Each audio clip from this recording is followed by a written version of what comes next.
Hey everybody, TheSmoothTerrorist back once again, and I've got a video here from a young man named Kizima Blog. I hope I'm pronouncing that right. And the video is entitled "A Question for the Smooth Terrorist (parentheses FakeSagan) on Anarchy." And before I get to the topic of the video, you said at the beginning of the video that you're not sure whether to call me FakeSagan or the Smooth Terrorist. Yeah. Look, Kizima Blog. You know that I used to go by the name FakeSagan here on YouTube. And I know that I used to go by the name FakeSagan here on YouTube. And guess what? Everybody and their fucking brother knows that I used to go by the name FakeSagan here on YouTube. It's not a state secret. It's certainly nothing I'm trying to hide. Yet, nevertheless, the FakeSagan account was banned, very much against my will, by Google. And I've had to create a new account, this one here, the Smooth Terrorist, to keep posting videos. Now, when you call me FakeSagan, anybody who's new on the scene and doesn't know what's up is going to be looking for a channel called FakeSagan. They're going to type youtube.com/FakeSagan and find nothing. Actually, what they'll find is this account has been banned. And then they'll think that I'm just gone. So, just call me the fucking Smooth Terrorist, Kizima Blog. I've had this account for what, like fucking 2 years now? 3 years? Get with the program. It's the Smooth Terrorist. Anyway, so Kizima Blog would like me to talk a little bit about anarchism and whether an anarchist society would eventually revert back into authoritarianism. And he apologizes if this is a topic that I've covered before, which it is. I've actually covered it quite exhaustively, Kizima Blogs, but that's okay. That's alright. This isn't the first time that I've had to repeat myself, and it won't be the last. But rather than assuming that you were just too lazy to look at my back catalog of videos, which all of the pertinent ones to this topic have anarchy or anarchism in the titles, rather than assuming that, I'm going to choose to believe that you just want to interact with me. Yeah. I'm going to choose to believe that you just wanted me to make a video for you. And that's fine. I'm cool with that. I want the whole world to know that this is your song, Kizima Blog. This is your video about anarchy. From me. But before I begin, I should point out, and it will be pointed out by others in fairly short order, that when you ask me about anarchism, you're asking one anarchist with a rather idiosyncratic opinion of what it is. In other words, anarchism means many different things to many different people. There are so many definitions of it, in fact, that if we are to assume that each is valid, then the word itself has absolutely no meaning. None. But the word anarchy does have origins. It comes from the Greek language, and it literally means without rulers. Now, as for myself, I am an anarchist fundamentalist, meaning that I take the literal meaning of the word deadly seriously. Most quote-unquote anarchists do not. They are very comfortable having archons, as long as it's the archon of their choosing. And that brings us to the whole left-wing, right-wing dichotomy, which I've called false dichotomy, but I'm mostly talking about American mainstream politics, and this is where it gets really complicated. And Kizuma, you know, I assume that I don't really have to explain to you what the difference between left-wing and right-wing is, but just in case. Left-wingers are generally in favor of more government intervention in the economy, and right-wingers are generally in favor of less government intervention in the economy.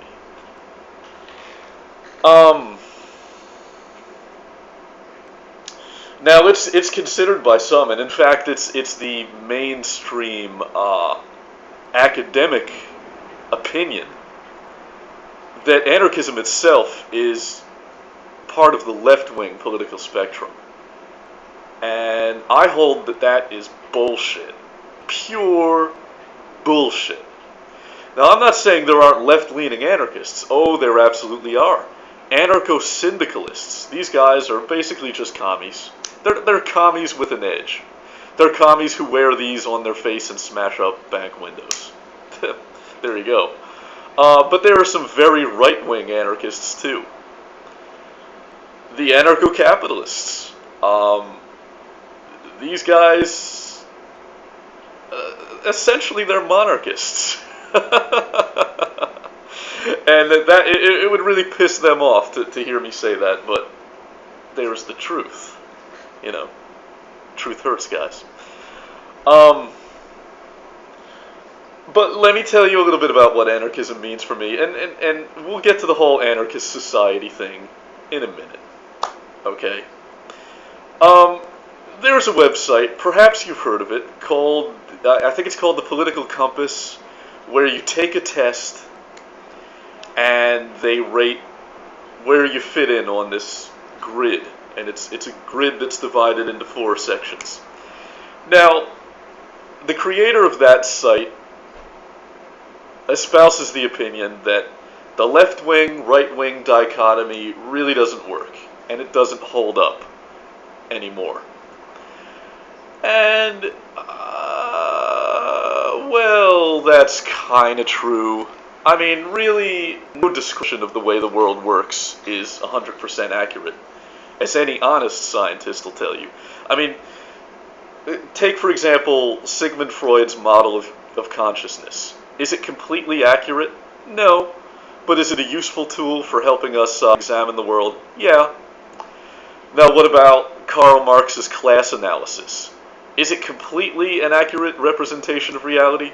No. But is it a useful tool to help us think in a more analytical way? Yeah.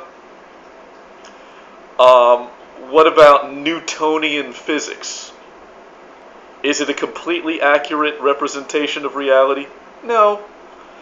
But does it help us to think more analytically and better understand the world that we live in? Yeah. You know, the fact that no secular humanist, and for that matter, no communist, wants to admit is that science doesn't have anything to do with the concept of truth. Nothing whatsoever. Okay? Concepts like truth are better left to a guy like Socrates. It's bullshit. It's airy-fairy, pie-in-the-sky nonsense. Okay? Science isn't about truth. Science is about coming up with the best and most useful explanation of the way the world works.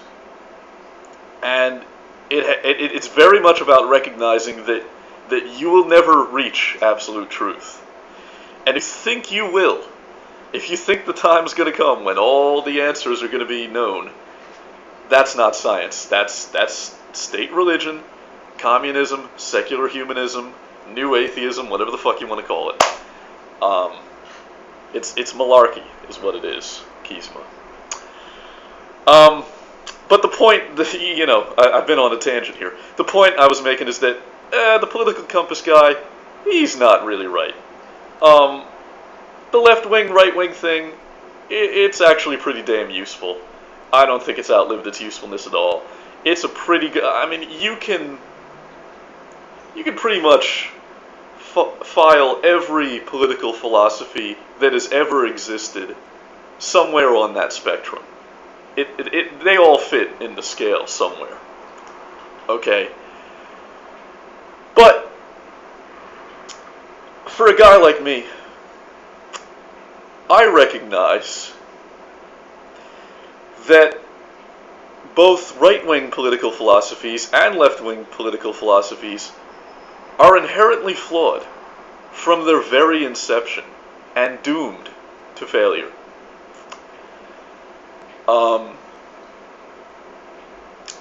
And I could explain the reasons why, and it would probably take me days to do so. But I can tell you how to recognize the same truth that I've recognized quite easily. There's a simple way to do it. And I'm going to tell you what that is right now. And I'll let you decide what you think by using this analytical tool. There's a saying in modern Russia that people who remember the communist regime, the Soviet Union, remark quite often. And this is what modern Russians say about the Soviets. This is what they say. They say, everything that they told us about communism was a lie. But everything that they told us about capitalism was the absolute truth. And if Americans were honest, we would say the opposite. We would say, everything that they told us about capitalism was a lie. But everything that they told us about communism was the absolute truth. If you want to spot the inherent flaws, all you have to do is listen to what the opposing side say. Listen to what... Just go back to the propaganda of the Cold War era, okay?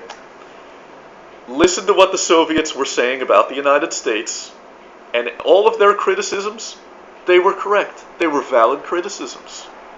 And then, listen to all the criticisms that America was making about the Soviet Union. And they were all correct. They were all perfectly valid criticisms.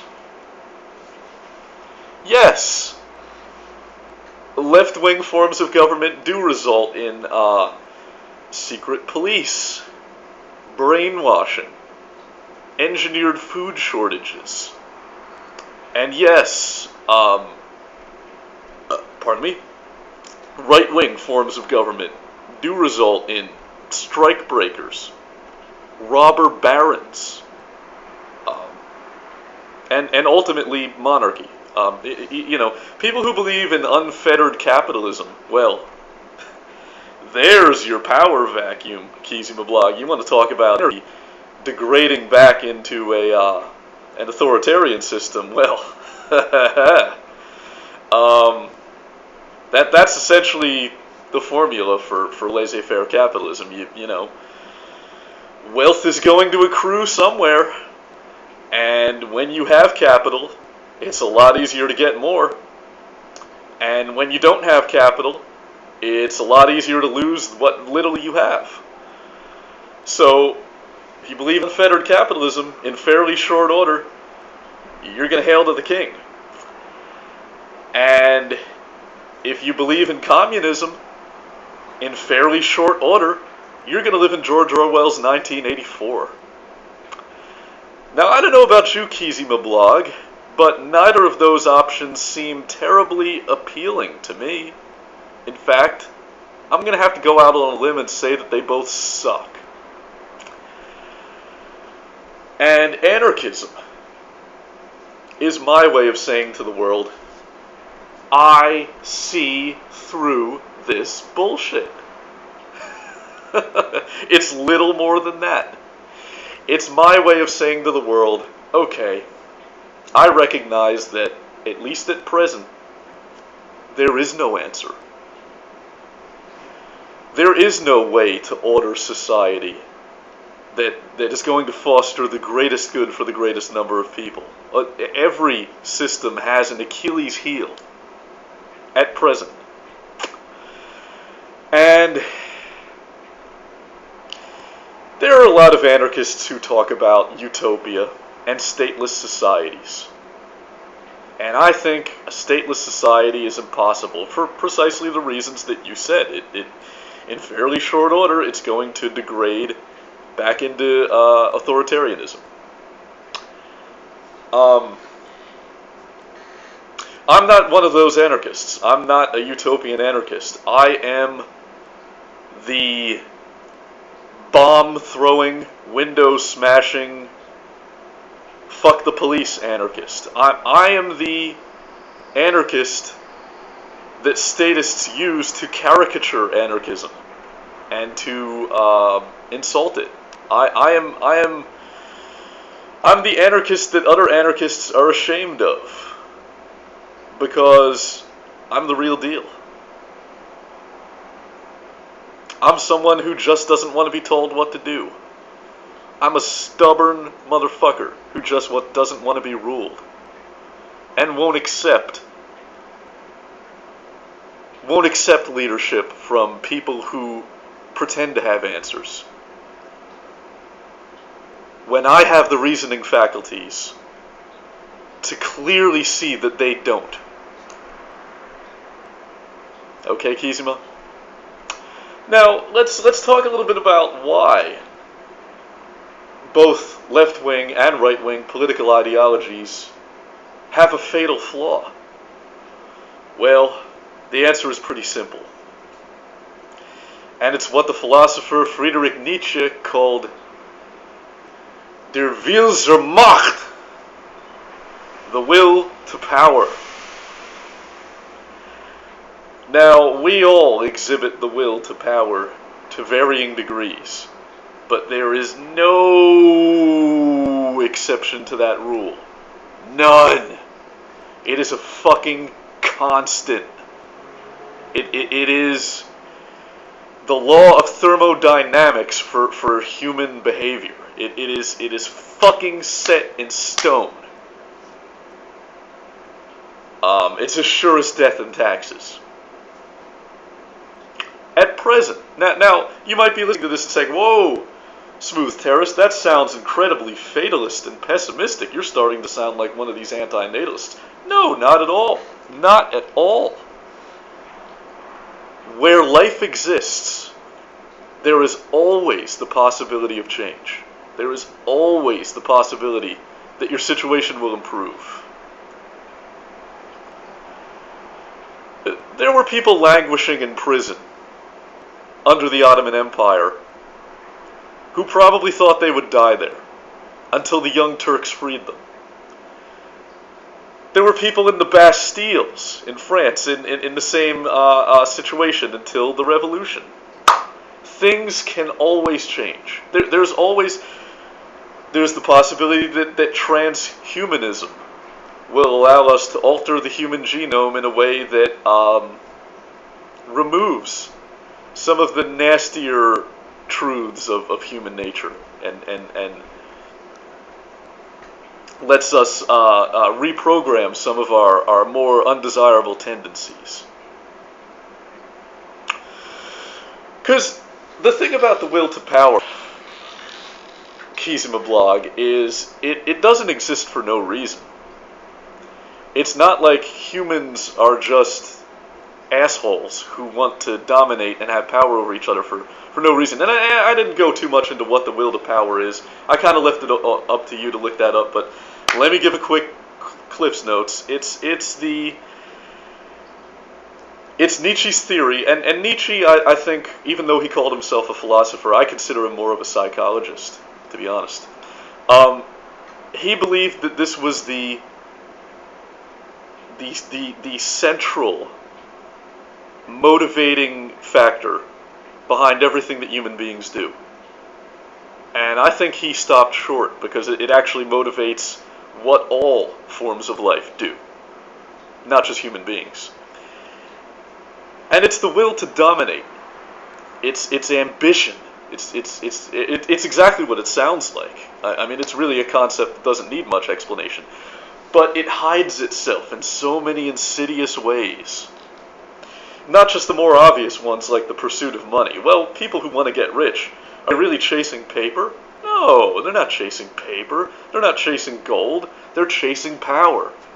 They want power over your life, power over my life. What about religious leaders? What about cult leaders? Even ones who say that they don't want your money. They're still after power. It's so sneaky, that will to power. It hides. It hides in plain sight. And you have to train yourself to spot it. But the will to power does not exist for no reason. It exists because life forms have to compete for resources in an environment where those resources are scarce. And we are the product of millions of years of evolution that has deeply ingrained that impulse within us. Now, the cruel irony of this, and it is a very cruel irony, Kizima Blog, is that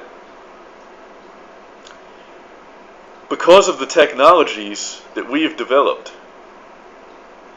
scarcity is becoming scarce, and the world's resources are becoming increasingly abundant, and that won't stop. Resources are going to become more and more abundant, exponentially so, in fact, because technology is advancing at an exponential rate. Meaning it multiplies by factors, just in case I have to explain it. Now, pretty soon, we're going to be killing each other for no reason other than the fact that it's what we've been programmed by evolution to do. Pretty soon there will be enough for everyone. I contend that there pretty much already is, but that's only going to increase, and conflict and the will to power are going to become increasingly unnecessary. But that does not mean they'll go away. No, no, no. That does not mean they'll go away, because natural selection favors the ruthless. Natural selection favors the killer, the conqueror. So even in a world where resources are infinitely abundant, the meek will not inherit shit.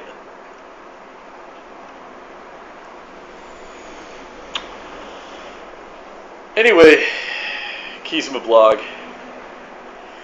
to answer your question simply, yes, an anarchist society, a stateless society without hierarchy, would quickly degrade into authoritarianism, as they always have. But not necessarily as they always will. There is a possibility for change. I don't know if we'll see it within our lifetimes.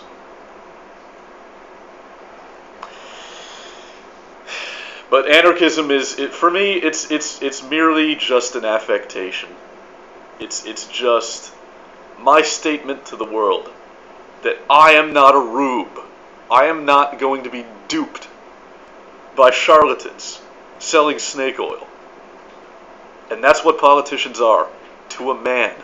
Kizima Blogs, they are exhibiting the will to power. They want to dominate and nothing more. And their panacea for prosperity are hokum, nonsense, bunk.